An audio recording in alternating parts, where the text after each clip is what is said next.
सभी भक्तों को जय श्री राम। मैं सुबोध कुमार स्वागत करता हूं अपने चैनल पर। आज हम सुनाएंगे भगवान और उनके भक्त की कथा कि कैसे भगवान ने अपने भक्त के लिए जूठे बैर खाए और अयोध्या से चित्रकूट तक पैदल चलकर अपने भक्त को दर्शन देकर उनको धन्य किए। आइए शुरू करते हैं माता शबरी और भगवान श्री राम की कथा। राम के प्रति प्रेम की अमर कथा।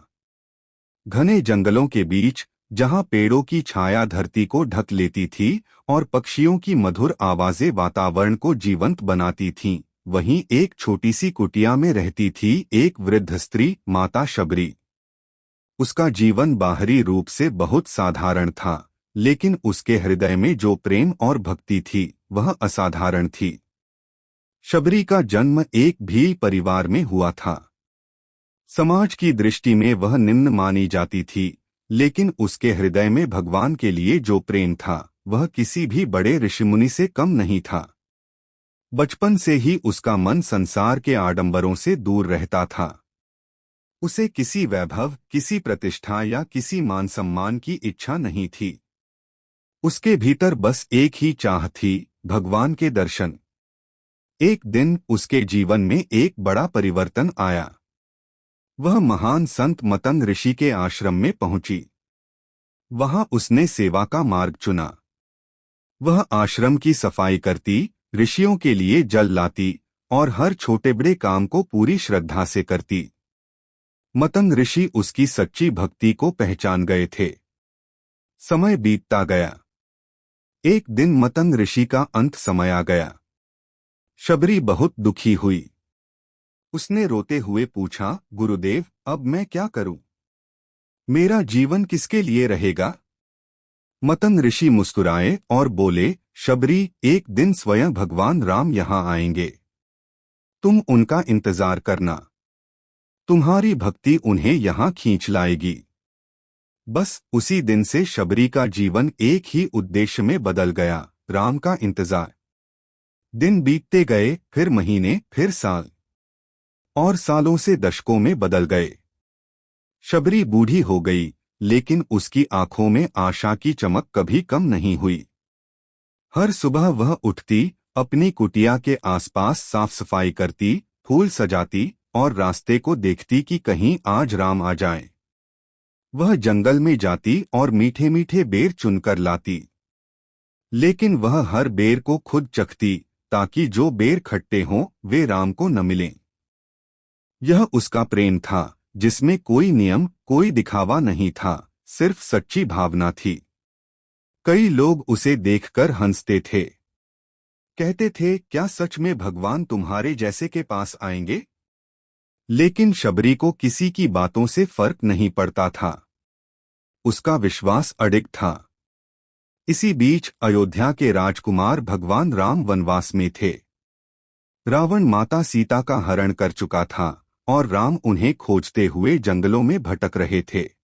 एक दिन चलते चलते राम और लक्ष्मण उस जंगल में पहुंचे जहां शबरी रहती थी। शबरी ने दूर से ही उन्हें देखा। उसका हृदय तेजी से धड़कने लगा। उसकी आंखों में आंसू आ गए। वह समझ गई, ये वही हैं, मेरे राम। वह दौड़ती हुई आई और उनके चरणों में गिर पड़ी। उसकी आंखों से आंसू बह रहे थे, लेकिन ये आंसू दुहक के नहीं, बल्कि वर्षों की प्रतीक्षा पूरी होने की खुशी के थे। राम ने उसे उठाया। उनके चेहरे पर करुणा और प्रेम था। उन्होंने कहा, शबरी, मैं तुम्हारी भक्ति से खींचकर यहाँ आया हूँ। यह सुनकर शबरी का हृदय भर आया। उसने तुरंत उन्हें अपनी कुटिया में बुलाया। वह बहुत घबराई हुई थी। उसे लग रहा था कि वह भगवान की सेवा कैसे करेगी। फिर उसे याद आया उसने जो बेर रखे थे। वह दौड़कर गई और बेर लेकर आई, लेकिन उसने हर बेर को पहले खुद चखा था। वह थोड़ी झिझकी, ये तो जूठे हैं। क्या मैं इन्हें भगवान को दे सकती हूं? लेकिन उसके प्रेम ने डर को हरा दिया। उसने एक एक करके बेर राम को देने शुरू किए। लक्ष्मण यह देखकर चौंक गए। उन्हें यह उचित नहीं लगा, लेकिन राम मुस्कुरा रहे थे। उन्होंने हर बेर बड़े प्रेम से खाया और बोले, शबरी, इतने मीठे बेर मैंने पहले कभी नहीं खाए। यह सुनकर शबरी की आंखों से आंसू बहने लगे। राम के लिए वे बेर सिर्फ फल नहीं थे, वे शबरी के प्रेम और समर्पण का प्रतीक थे।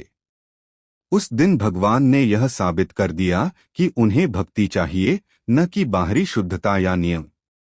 शबरी ने राम से पूछा, प्रभु, सच्ची भक्ति क्या है? तब राम ने उसे नवधा भक्ति, भक्ति के 9 रूप के बारे में बताया, जैसे सत्संग, कथा सुनना, गुरु की सेवा, भगवान का नाम जपना और पूरी श्रद्धा से समर्पण करना।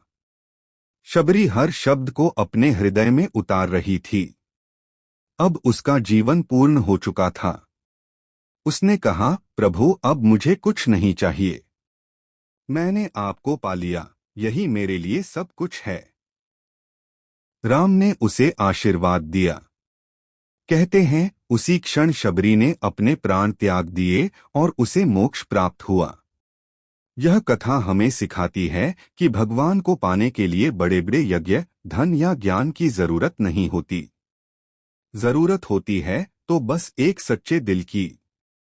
शबरी के पास कुछ भी नहीं था, न धन, न ज्ञान, न समाज में सम्मान। लेकिन उसके पास जो था वह सबसे अनमोल था, अटूट विश्वास और सच्चा प्रेम। और वही प्रेम भगवान को उसके द्वार तक ले आया। अगर आपको यह कथा सुनकर आनंद आया हो तो हमारे चैनल को सब्सक्राइब जरूर कर ले और कमेंट में जय श्री राम लिखना ना भूले।